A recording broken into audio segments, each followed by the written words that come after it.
Hola a todos, bienvenidos a mi canal Conectando con la Sociedad.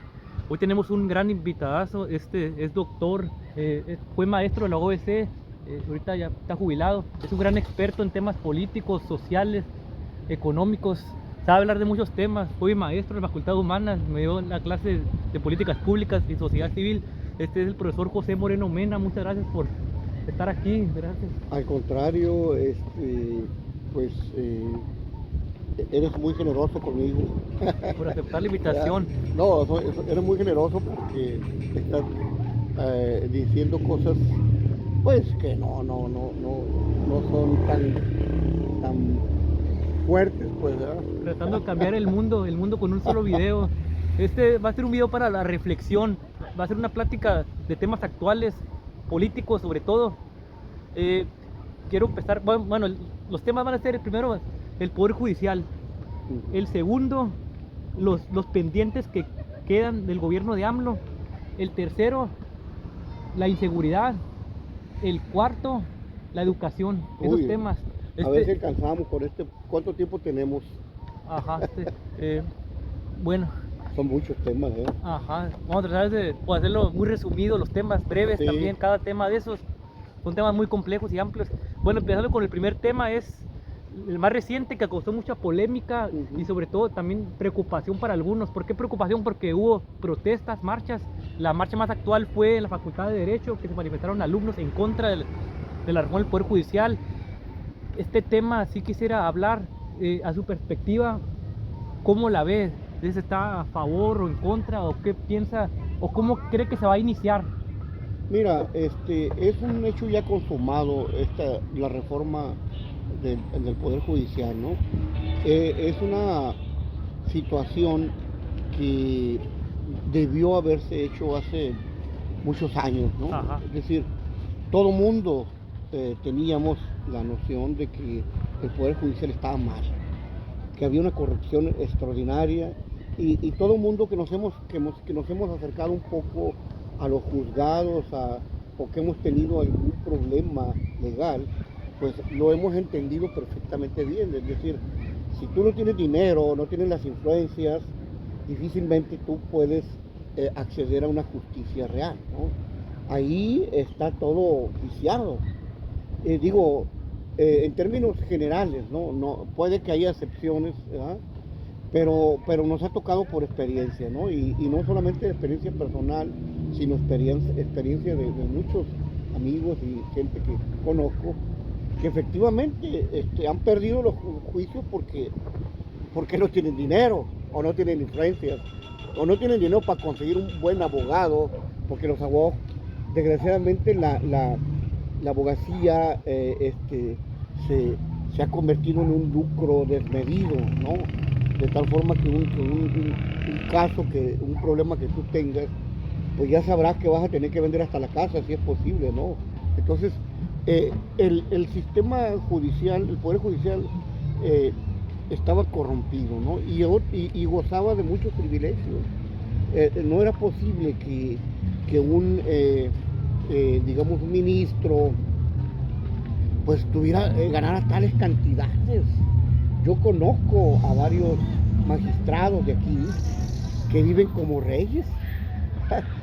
Es más, parecen narcos, porque si tú los visitas en sus ranchos, casi tienen hasta el aeropuerto y toda la cosa, o sea, viven como reyes. Entonces, ¿cómo es posible, pues, que un juzgador, una persona que supuestamente está para eh, digamos, llevar a cabo actos de justicia, pues viva en la opulencia total, ¿no?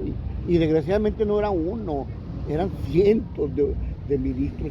Y para acabarla, y esto está comprobado ya porque se han hecho varios estudios, ¿verdad? A nivel federal. A nivel federal había un nepotismo extraordinario. Tú Sí, para poder acceder a un puesto en el Poder Judicial necesitabas ser pariente, la ser, misma familia. o sea, entonces eso también, o sea, pues, por todas luces el poder necesitaba una reforma.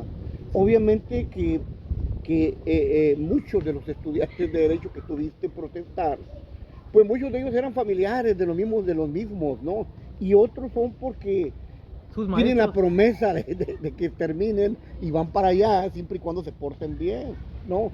Entonces, digamos, los que estaban protestando fundamentalmente era porque pues veían perder sus privilegios o están viendo Ajá. perder sus privilegios. En segundo lugar, también gente que estaba completamente desinformada y que sin embargo uno los podían ver en las manifestaciones y si les preguntabas el por qué y que si conocían la reforma, no lo conocían en absoluto. O sea, era como una especie de consigna, ¿no? Entonces, yo creo que esto va a ser favorable. O sea, no es posible que todos los poderes la población los elija y que el poder judicial, ¿verdad?, se maneje aparte como si fuera una élite, ¿verdad?, de puro privilegiado. Pues no es posible, no. Ya no cabe en un país como el nuestro. O sea, nuestro país es un país pobre, ¿verdad? Tiene muchas riquezas, pero durante muchos años se lo estuvieron robando los políticos, los empresarios, etcétera. Entonces, no va acorde con la realidad de un país como el nuestro en estos momentos. Ahorita que estaba hablando, pues me ganó con las preguntas porque exactamente era de esos temas. Tocó el tema de los privilegios, el nepotismo que meten a familiares, metió el tema de los sueldazos que tienen, de, de quienes mueven también a los estudiantes de derecho para las marchas en contra. Dijo que es una élite del poder judicial que estaba corrompido, y eso también muchas veces piensa la percepción de la ciudadanía, lo mismo que estamos platicando, eso piensa pues de que el poder judicial sí faltaba una reforma, un cambio estructural completamente. Pues sí, la reforma habla de la votación, ¿verdad? Pero ahora yo quisiera preguntarle sobre el tema de la transición, de que se va el siguiente año, ahora sí ya se va a llevar a cabo la reforma con el gobierno de Claudio Sheinbaum. ¿Cómo ve usted este cambio que obviamente hay resistencias, ¿verdad?, de parte del antiguo régimen? ¿Cómo va a haber la transición? ¿Cómo se va a llevar a cabo? ¿Cómo lo ve Sí, usted? mira, yo creo que a toda reforma, a toda transformación, siempre va a haber grupos que se resisten al cambio. Y sobre todo aquellos que han sido privilegiados, aquellos que han tenido todas las posibilidades adecuadas para poder ganar dinero en cantidades enormes o robarse el dinero. Entonces todos ellos obviamente que se van a resistir. Y además también hay una consigna por parte de ciertos sectores desinformados y que únicamente por querer ser opositores del gobierno actual, ¿verdad?, van a también participar como en las resistencias estas, ¿no? Inclusive así le llaman, ya hay algunos de ellos, somos la resistencia, ¿verdad? Entonces, obviamente, todos estos sectores pues van a hacer lo imposible, ¿verdad? ¿Y a cuáles sectores me refiero? Pues el sector empresarial que vivía a costa del gobierno siempre, ¿no? Los medios de comunicación o de manipulación que desde hace muchos años se han convertido en un cuarto poder. Ajá. Y que ahora se les quitó ese poder y que están ahorita en la lona de la credibilidad social. La gente no cree ya en los medios tradicionales corporativos, y entonces ellos obviamente si lo vemos ahorita se están dando cuenta también de eso y están cambiando a todos sus locutores, a todos los personajes. Está ocurriendo un cambio y uno dirá, ¿y eso por qué? Bueno, está ocurriendo porque se dieron cuenta de que ya la credibilidad de toda esa gente llegó a un nivel tan bajo que están perdiendo mucho dinero y necesitan hacer también ellos una reforma, ¿verdad?, en sus programas, etcétera. Entonces son los empresarios, son los medios de comunicación y obviamente pues los sectores de clase alta y media privilegiados por estos tipos de procesos, ¿no? Entonces van a poner resistencia. Nadie sabe a ciencia cierta si esta reforma va a resultar lo óptimo que se espera, pero tampoco nadie puede decir lo contrario, pues, ¿verdad? Es decir, esta reforma es parte de un proceso y los procesos siempre son cambiantes. Ajá. Y los procesos pueden desviarse o pueden seguir una línea recta y terminar en buen fin, ¿no? Entonces, así es, pero quedarnos en lo que estaba antes, pues era una aberración, o sea, no era posible, ¿no? Además, el mismo gobierno le planteó al propio Poder Judicial que se autorregulara, que se autorreformara, se lo planteó desde hace 2 años y no quisieron, no quisieron ellos modificar nada. ¿Por qué? Porque pues les hacía perder sus privilegios, ¿no? Entonces, ahora pues se dio una situación distinta, ¿verdad? El pueblo en su gran mayoría votó a favor de que se haga esta reforma, ¿verdad? Lo manifestó en las urnas. Sí. Y entonces, pues se tiene que hacer y no hay de otra. Por la mayoría de Morena, Pues que sí, está en no, el Congreso. Sí, o sea, no nomás Morena, sino otros partidos también. Y fue una El mayoría, PT. una mayoría avasallante, entonces. El PT y Morena. Ajá, entonces, por esa razón, pues no hay de otra, o sea, es un mandato ya de la población. Ya es constitucional, legislativo. Sí, ya se aprobó, entonces ya no tiene reversa. Bueno, maestro, esta reforma que es del Poder Judicial ya va a ser como en Estados Unidos. ¿En qué sentido lo digo? A través del voto de la ciudadanía, que puedan elegir a los jueces, ministros y magistrados. Lo que me mencionaron los de la Facultad de Derecho, los estudiantes, cuando les pregunté, es que ellos no tienen tanta fe en que la gente vaya a saber elegir un buen juez con el conocimiento. Van a decirse, porque ellos creen que se van a guiar por el partido de Morena o PT. Si es de Morena o PT, van a votar por él sin importar quién sea la persona. Si, por ejemplo, me decían, si el presidente López Obrador pone a este candidato para juez, va a ser de Morena y la gente va a votar por él porque le puso López Obrador, Claudio Sheinbaum ya los tenía, que va a ser de como le puso el presidente. Pues eso me dijeron. Ante eso, ¿cuál es su percepción? Mira, como este es un ejercicio novedoso, ¿verdad? Es un ejercicio inédito, no se va a parecer a ningún país del mundo. O sea, va a tener sus propias características nacionales, para empezar, ¿no? Segundo, la población mexicana ya tenemos casi una década aprendiendo a escoger a los representantes que más le convenga. Ajá. Es decir, ya tenemos una población que está más politizada, que está más preocupada por los problemas políticos que antes, ¿no?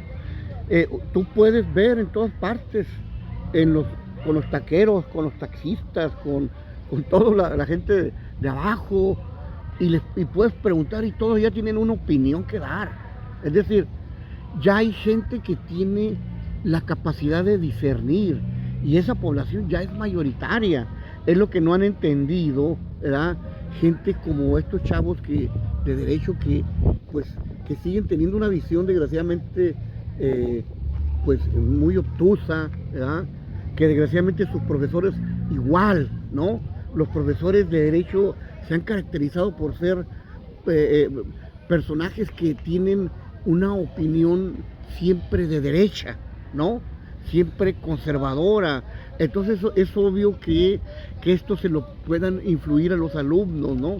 Que es lo peor que pueden hacer, porque los alumnos deberían de ser críticos, deberían de ser contestatarios y no conservadores, pues, ¿no? Entonces, desgraciadamente, en todo el país así está. En las escuelas de derecho, los profesores así son, tienen esa visión del mundo conservadora, muy reticentes a los cambios y pues influyen en sus alumnos, ¿no? Entonces, pero afortunadamente hay una población que ya rebasó esa visión.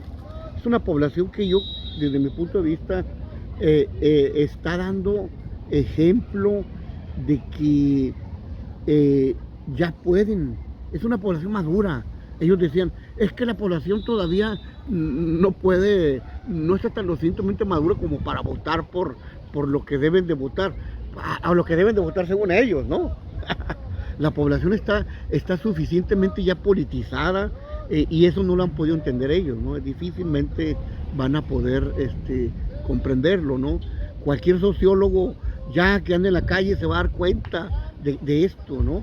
Es decir, la población desde abajo tuvo una sacudida importante durante todo este régimen, ¿no? Aprendió a discernir, y eso yo creo que va a durar muchos años, esto. Bueno, maestro, estos temas que está diciendo pues son de verdad pues muy interesantes y sobre todo son de mucho análisis y tienen mucha historia detrás. El tema que le quiero preguntar ahora, bueno, se hace una revisión también de la reforma del Poder Judicial que ya no va a permitir a los candidatos que reciban financiamiento de empresarios con intereses capitalistas, que ya no les financien las campañas personajes con mucho dinero. Esto lo digo porque se tiene la percepción y también hay evidencia de que en el Poder Judicial está dentro del narco. Ante eso, bueno, ¿por qué lo digo? Porque ha habido muchos casos de impunidad donde han protegido los jueces a nivel federal a delincuentes. Sí, mira, los mitos y de los argumentos que están utilizando los que están en contra de esta reforma, ¿no? Dicen ellos, es que se van a correr más riesgos para que el narco pueda penetrar al Poder Judicial. Pues, el Poder Judicial está penetradísimo por el narco ahorita. O sea, y la prueba más fehaciente es que durante todo el sexenio estuvimos observando, todo mundo, cómo cada sábado a la 1 de la mañana o a las 2 de la mañana soltaban algún narco que habían detenido una semana antes o 2 días antes, ¿no? Y no narcos pequeños, narcos de gran peso, hermanos de líderes de los narcos, ¿no? Es decir, esto de que el riesgo ya está. El Poder Judicial ya siempre ha estado permeado por el narco, por el narcotráfico. No en balde muchos de los ministros y muchos de los jueces, ¿verdad?, viven como reyes, aparte de los ingresos que tienen, ¿verdad? Muchos de ellos también reciben dinero al narco y de mochada, o sea, todo el mundo lo sabe. Desafortunadamente nadie lo denuncia. ¿Por qué? Porque ellos tienen el control de la judicatura también. Y si denuncian a un juez de que dejó ir a un narco, en la judicatura lo van a dejar libre el juez, no le van a hacer nada. En las estadísticas de este sexenio, nada más creo que como a 20 jueces se les ha sancionado porque de a tiro los han agarrado con todo. Pero la cantidad de jueces que son sobornados por los poderes fácticos, ¿no?, se hacen empresarios, narcos o otro tipo, es impresionante, ¿no? Pero pues no hay estadísticas porque desgraciadamente la misma población no confía en las propias autoridades, ¿no? Decían ellos, ¿de qué vale que nosotros acusemos a un juez, ¿verdad?, si la judicatura se lo va a perdonar? No va a haber no hay poder que los controle, porque ellos son mismos juez y parte. La judicatura que tienen ellos, ¿verdad?, los miembros de la Suprema Corte de Justicia ahí están adentro. Maestro, entonces el tema ahora que sigue, vamos a tocar el tema de cómo deja el gobierno Andrés Manuel López Obrador los pendientes, ¿verdad? Lo que le va a quedar de tarea, ¿verdad?, que le dé seguimiento el gobierno de Claudia Sheinbaum. Sobre este tema quisiera hablar. Yo creo que más que ahorita hablar de temas, hay que hacer un balance de cuál ha sido el balance del gobierno, ¿no? Porque digo, nos faltaría mucho tiempo para poder analizar a profundidad los logros y luego los pendientes, ¿no? Y yo creo que de los logros, en términos generales, hay logros que son intangibles y hay logros que son tangibles, ¿no? Yo creo que en los intangibles, el gobierno de López Obrador tuvo la capacidad de entender, ¿verdad?, el imaginario del pueblo mexicano. Tuvo la capacidad de entender al mexicano profundo, ¿no? Como bien lo decía un autor que es Batalla, ¿verdad?, que él decía que había que entender al México profundo, y precisamente lo que hizo López Obrador, ¿no? ¿Le gusta mucho la historia a López Obrador? Sí, porque... Conocedor. No, es un erudito. Yo he leído como 3 o 4 libros de él y te puedo decir que es un experto en la historia, ¿no? Y todo su discurso y todo está basado precisamente en mucho de la historia mexicana. Entonces él supo interpretar, y luego aparte supo comunicarse con la población con su lenguaje, ¿sí? Cosa que los demás gobernantes nunca fue posible. Entonces, gracias a esto, entonces dejó en la población mexicana, dejó un sentimiento de recuperación del Estado-Nación mexicano. Ajá. Es decir, con el neoliberalismo se perdió esa concepción de soberanía, de Estado-Nación, etcétera. ¿Por qué? Porque todo se privatizó. Y entonces la población, sobre todo la población más grande, ¿verdad?, en su imaginario todavía seguía persistiendo la idea de la Revolución Mexicana, la idea del estado de bienestar que se vivió durante cierto tiempo, etcétera. Y entonces tenían un gran resentimiento de la población mexicana contra el neoliberalismo, aunque no supieran qué era, o aunque no supieran en términos teóricos, o lo pudieran explicar. Pero sí estaba muy resentida porque nunca se le tomó en cuenta a la población, se le marginó siempre, nunca se le escuchó, se le vapuleó, se le mandó al exilio, o sea, como migrantes, ¿verdad? Se le depauperizó su salario, se le degradó, es decir, todos estos cúmulos digamos, de percepciones, ¿verdad?, lo supo interpretar López Obrador, y entonces y poder comunicárselo, ¿no? Y entonces hizo un ejercicio de ida y vuelta. Entonces, por eso yo creo que le devolvió la dignidad al pueblo. La esperanza. ¿No? Para empezar, la esperanza, tiene razón, pero también la dignidad. Es decir, el sentirse la gente que estamos recuperando el país otra vez. Morena, la esperanza de México. Que no, pues deja de Morena, él, López Obrador, más, el hecho de que se haya dado una lucha contra la privatización y ahora la recuperación de los del país, sectores estratégicos, ¿verdad?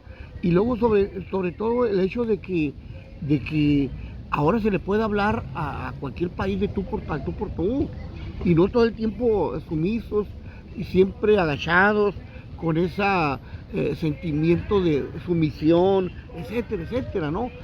Ahí sí yo creo que también se ganó mucho. ¿Por qué? Porque se está recuperando la soberanía y la gente a su modo lo está entendiendo, ¿verdad?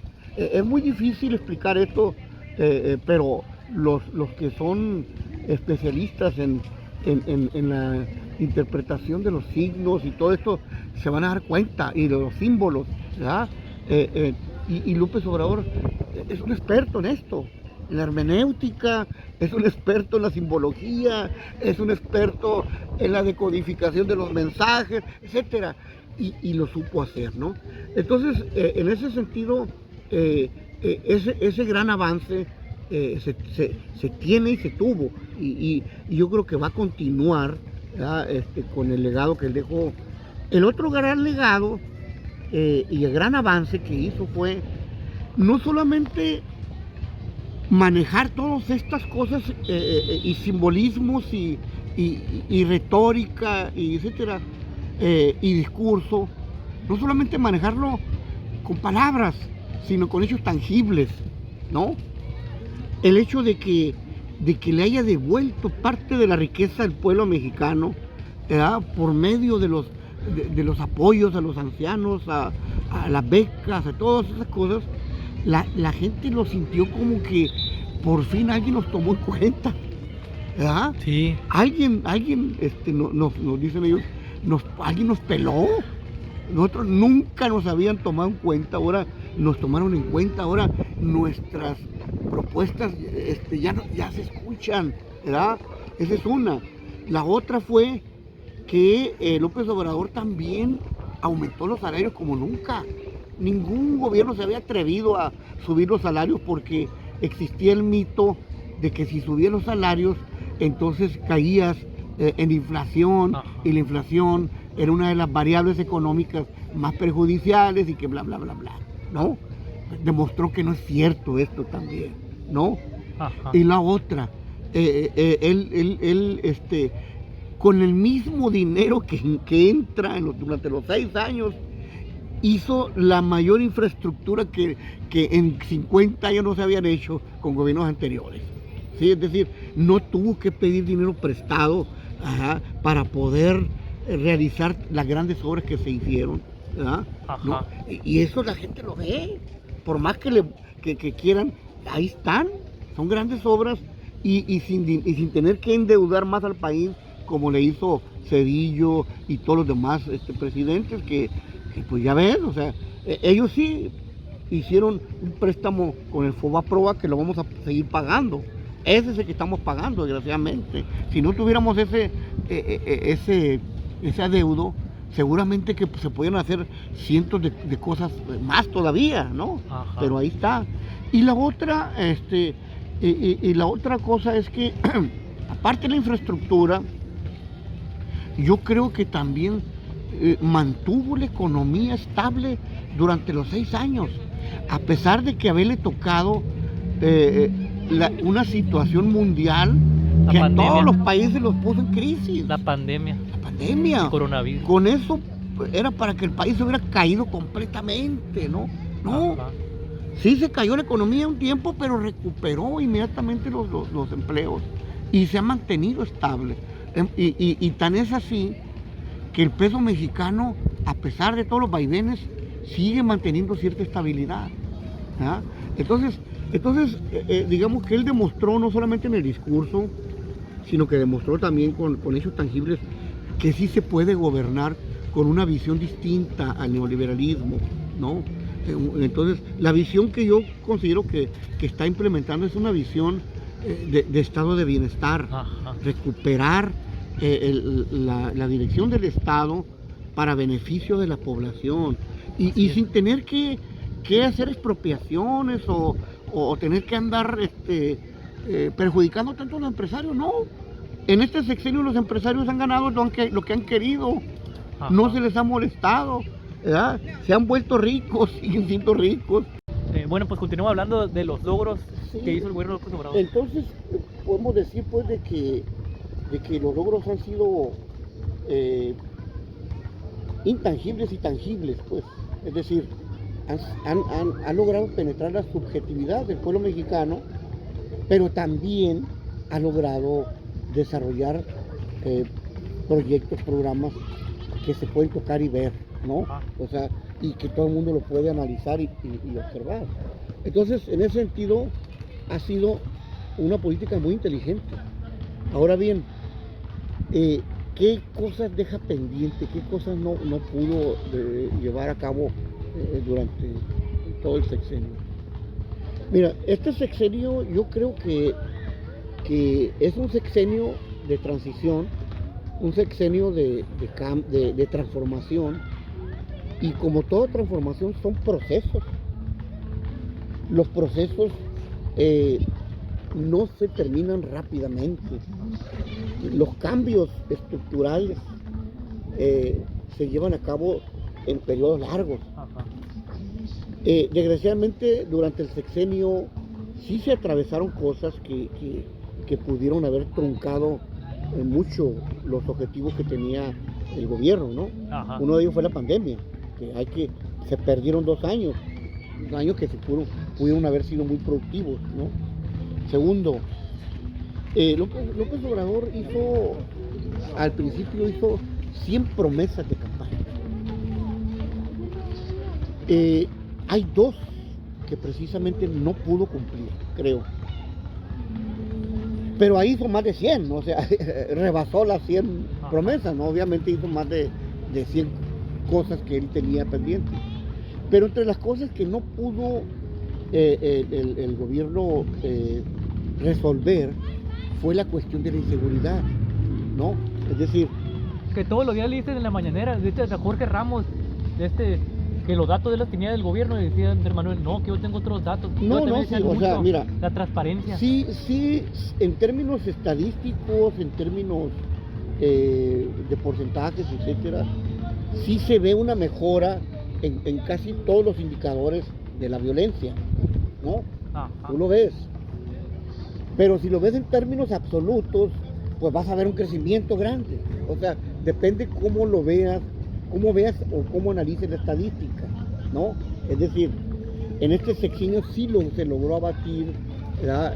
Digamos, el indicador de asesinatos, por ejemplo, por cada 100,000 habitantes, ¿no? Si lo vemos y lo analizamos así, sí, ¿verdad? Pero si lo vemos desde el punto de vista absoluto, pues obviamente comparas un gobierno con otro y dices, ay canijo, pues aquí es el doble o el triple, ¿no? Entonces depende pues cómo lo veas. Pero independientemente de cómo se vea, es real que el problema persiste. Ajá. No lo podemos ocultar, yo La creo. descomposición Es que fue social. tan grave que no se va a poder resolver ni siquiera en 2 sexenios o 3, desde mi punto de vista. Ajá. Es decir, son problemas que se vienen arrastrando desde hace 50 años, ¿no? 50 años. Y aparte, son problemas en las cuales tú no puedes controlar todas las variables. O sea, López Obrador le apostó a que mejorando la economía, mejorando el empleo, mejorando las cuestiones estructurales, es posible de que disminuya, ¿verdad? Pero por esa vía es correcta, yo desde mi punto de vista es la más correcta, pero es a largo plazo. La Guardia Nacional también. Sí, no, ese era otra, pero es a largo plazo, es decir, no vas a ver los resultados rápido. Ajá. con esa política. Yo creo que lo que no se puede controlar, ¿verdad? Es digamos, y una variable que es la injerencia de Estados Unidos, ¿no? Mira, Ajá. si Estados Unidos no les vendiera armas a estos grupos, sería mucho más difícil que estos grupos anduvieran matándose unos entre otros. Tendrían que buscar armas de contrabando de Europa, etcétera, y ahora ya es más fácil poder controlar eso, porque las aduanas las tienen la Marina controladas, etcétera, etcétera, ¿no? Pero no, Estados Unidos no va a cambiar su política, pues, o sea, esa es una. Y segunda, si Estados Unidos hiciera una gran campaña para evitar el consumo de su población, no habría tanta demanda y entonces se reducirían los grupos, ¿verdad? Pero desgraciadamente no ocurre así. O sea, Estados Unidos tiene estas dos variables que son importantísimos para que en cualquier país del mundo los narcos se reproduzcan. Ajá. ¿Sí? O sea, si no es México puede ser Colombia, si no es Colombia puede ser Centroamérica, si no, etcétera, etcétera. ¿Por qué? Porque la gran demanda está allá. Es la demanda. Entonces ese es el problema, pues, ¿no? Y la venta de armas está ahí también. Entonces es un pendiente que se tiene que buscar también medidas más inteligentes, utilizando mucho la inteligencia ahora y la vigilancia, ¿verdad? De la Guardia Nacional, que va a ser uno de los bastiones fundamentales, y sanear, era necesario sanear al Poder Ejecutivo también, porque por un lado tú metes al bote a narcos y andas haciendo la guerra, andas correteando a los narcos y todo, y por otro lado el Poder Judicial los deja libres, pues, o sea, no funciona. Por eso era la reforma del Poder Judicial. Pues sí, eso es una de los Se fundamentales, aplica ¿no? el castigo, que se aplique la ley. Sí, o sea, quien porque sea quien sea. así sigue habiendo impunidad y entonces, pues los jueces siguen corrompiéndose, etcétera. Entonces, esa es una de las cosas que va a dejar pendientes, ¿no? Ajá. Y que le va a tocar a Sheinbaum buscar alternativas para... Mira, Sheinbaum va a tener que buscar un balance entre el proceso estructural de largo plazo, o sea, tiene que continuar con las políticas estructurales para poder seguir dándole golpes al narco, no militarmente, sino socialmente, es decir, irle quitando la posibilidad de que los jóvenes se incorporen y ir acabando con la impunidad de los jueces, ir con una procuraduría más eficiente que la que se tiene actualmente. Esa es una de las cosas que se están... y la otra parte es tener medidas de corto plazo, ¿sí? Sin caer en lo que cayeron los otros gobiernos, que era la guerra frontal contra el narco.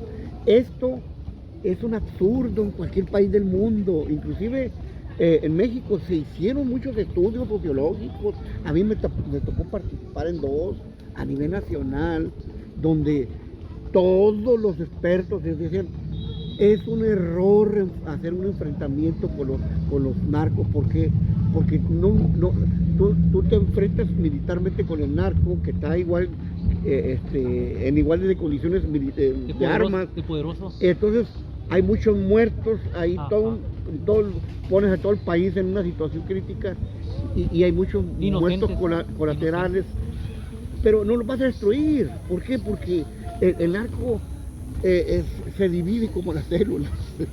Es decir, reproduce también, le puedes dar un golpe aquí y se van a hacer 3 pequeñitos y ahora está peor el asunto. Hay más que lo reemplazan. Eso fue lo que le pasó a Calderón. Calderón hizo una guerra frontal y en vez de tener 3 o 4 carteles se convirtieron en 20 y ahora sí todo el país repartido, ¿no? Entonces eso, los mismos militares que participaron en la guerra contra el narco lo han dicho. Eso fue un absurdo, es o sea, no es el camino, tienes que buscar otras alternativas. Es difícil. Mira, ningún país ha podido acabar con esto, ni Italia, ni los rusos, mira, las potencias, ahí están, tienen sus mafias internas y no las han podido acabar, ni Estados Unidos. Lo que han buscado ellos han estrategias distintas. Por ejemplo, Italia lo que hizo fue correr a todos los jueces, incluso metió a la cárcel a una gran cantidad. ¿Por qué? Porque los jueces estaban coludidos con la mafia, ¿verdad? Y sanearon todo el sistema judicial, ¿no? En otros países lo que han hecho es hacer negociación con ellos, o hacerse la vista gorda, siempre y cuando no maten a nadie, no andan haciendo eso, ¿no? En Estados Unidos es el país más hipócrita que hay. En El Salvador, Nayib Bukele, que sí pudo controlar la cárcel. Pero Bukele tiene un país que tiene muy chico, chiquitito y una población pequeñísima, ni más grande Mexicali que ellos casi, ¿no? Entonces, Estados Unidos es el país más hipócrita, porque Estados Unidos sabe perfectamente dónde están todos las mafias y todo. Oye, no es posible que en todo Nueva York, en todos Los Ángeles, tú verlo. Cualquiera de nosotros que vive cerca de la frontera nos damos cuenta cómo se distribuye la droga en Estados Unidos, hacia la calle, cómo se vende donde sea, y nunca agarran un narco grande, ¿no? O sea, toda una estructura ya armada en Estados Unidos y ellos no se van a preocupar por andar agarrando a las personas, ¿no? Inclusive la misma DEA utiliza a estos fulanos y está coludida, pues ahí cada rato hay agentes de la DEA que meten a la cárcel porque los agarran o los compran, Sí, entonces es muy difícil esto, ¿no? O sea, no es, lo que pasa es que México, desafortunadamente, los narcos que tenemos ahorita actuaron de una forma similar como en Colombia, es decir, se brincaron las trancas y empezaron a asesinar a mucha gente. O sea, la rivalidad que tienen entre ellos y pelearse las plazas, pues los lleva a una guerra entre ellos y se llevan entre las patas a los inocentes, desgraciadamente, ¿verdad? Pero eso ocurre, entonces se tienen que buscar alternativas. Y otra de las cosas que también yo creo que López Obrador no pudo, hay como 3 cosas que yo creo que quedaron pendientes. Uno, no pudo llevar a cabo todas las reformas estructurales que se propuso, porque tuvo una oposición completamente obtusa y negativa, que todo decía que no, que no, que no. Y entonces en esa negativa llevaron a penitencia, ¿no? Es decir, la población los arrasó, casi hasta desaparecerlos. Y parece ser que quieren continuar con la misma política, es decir, el negacionismo a todo, aunque haya propuestas que vayan en beneficio de la población. Y los medios de comunicación también dijo, claro, los medios de comunicación, la oposición. Los medios de comunicación se convirtieron en el partido de oposición, más que los partidos. Los ¿no? empresarios, ellos ahí porque tienen el poder económico. Entonces, eso fue otro. Y lo otro que desgraciadamente tampoco se pudo resolver, es el problema que hubo en Guerrero, pues, ¿no? De Ayotzinapa, que eso yo creo que lo limpiaron tanto los gobiernos anteriores que resultó muy difícil para el gobierno de López Obrador poder pues encontrarlos a los dónde quedaron, ¿no? Los jóvenes y seguir encontrando culpables, porque aquí desgraciadamente se amalgamaron poderes fácticos también. Ahí, los jueces dejaron ir a muchos de los que habían agarrado, grupos de ultra también, ¿verdad? Desgraciadamente no ayudaron mucho, ¿verdad? Y pues los gobiernos anteriores que cuidaron muy bien, ¿verdad? El hecho de limpiar todo, ¿no? El ejército estaba también involucrado ahí. Y el ejército tal vez ciertos sectores, pero recordemos que el ejército sigue órdenes, pues. El ejército no se maneja solo, ¿no? Ajá. Seguramente que un sector del ejército recibió órdenes de los gobernantes, ¿no? Sí. Para participar. Eso no creo que no sea obvio, ¿no? Si es así. Y entonces, pero como te digo, limpiaron también todos los archivos, incluyendo los del ejército y los que estaban en las policías de seguridad, que resulta muy complicado, le resultó muy complicado al gobierno y no pudo cumplir esa promesa que él le había hecho, ¿no? Va a continuar con Sheinbaum, pero de todo modo yo no creo que sea factible llegar a lo último, pues, ¿no? Porque como te digo, desaparecieron todas las pruebas, ¿no? Y luego muchos de los que participaron ya están libres, ¿verdad? Para volverlos a meter a la cárcel se necesitan hacer otros procesos y desgraciadamente lo vició, ¿verdad? El Poder Judicial. Perdón que me interrumpa, dijo Andrés Manuel López Obrador, dijo en un principio, yo no voy a hacer venganza, mi gobierno va a ser de justicia. Sí. Pues sí, o sea, eso es lo que él planteó, pues, ¿no? No corretearlos a todo el mundo nomás porque sí. Que no cabrían en las cárceles, dijo. Sí, no, pues sí, o sea, era si no hubiera metido si hubiera metido todos los corruptos del país, no tendríamos capacidad para... Se iba a desviar del tema del bienestar del Estado. Entonces yo creo que eso sí quedan esos pendientes y bueno, pero yo creo que esos pendientes los va a tener que continuar Sheinbaum de una manera importante, aunque hay que decir también que a este gobierno nuevo, como los empresarios, los poderes fácticos, los narcos y todos aquellos que estuvieron en contra del gobierno de López Obrador, creen que porque va a ser una mujer va a ser mucho más fácil, ¿verdad?, declararle la guerra a este gobierno, ¿no? Y ellos tienen una visión misógina de que una mujer no va a tener la capacidad de poder el tema de seguridad, sobre todo ese, ¿no? Que la miren débil por ser mujer. Sí, o que la pueden asustar más fácil, o que... No, o sea, yo creo que se equivocan completamente, ¿no? Se equivocan, exactamente. Sí, estoy convencido de que se equivocan, ¿verdad? ¿Por qué? Porque ya López Obrador sentó las bases suficientes como para poder aguantar la presión y ese tipo de obstáculos que seguramente le van a poner, ¿no?, en el camino.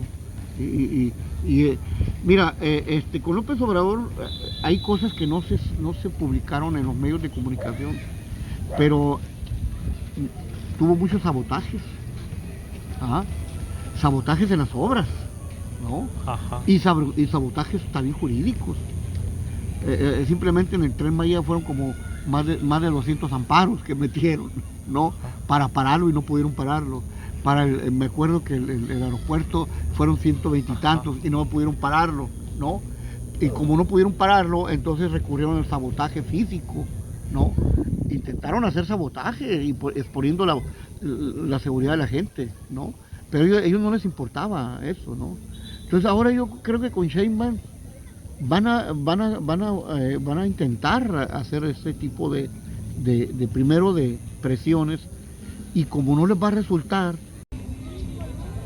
Bueno, pues seguimos con la entrevista al profesor Mena. Nos cambiamos de lugar porque pues ya estaba poniendo muy oscuro ahí. Aquí nos venimos a un lugar donde hay más luz. Bueno, pues continuemos continúe, maestro. Sí, te decía que lo que le toca a Sheinbaum pues va a ser algo fuerte, pero yo creo que sí tiene la capacidad como para poder incluso mejorar el trabajo que hizo López Obrador, ¿no?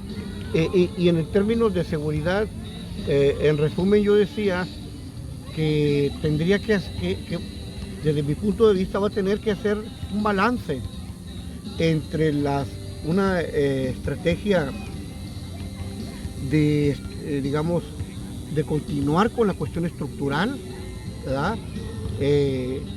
Sobre todo apoyando a los sectores sociales para que estos no sean presa del narco, los jóvenes tampoco, etcétera.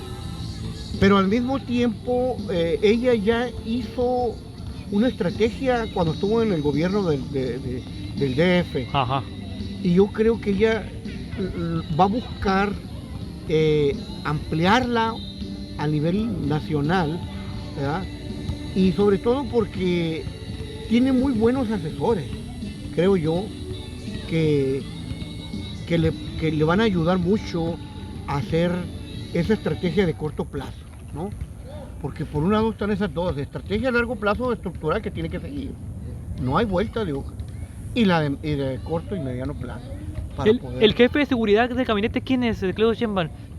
¿Quién es? Creo que va a ser el que fue el que estuvo en el departamento, en la Ciudad de México.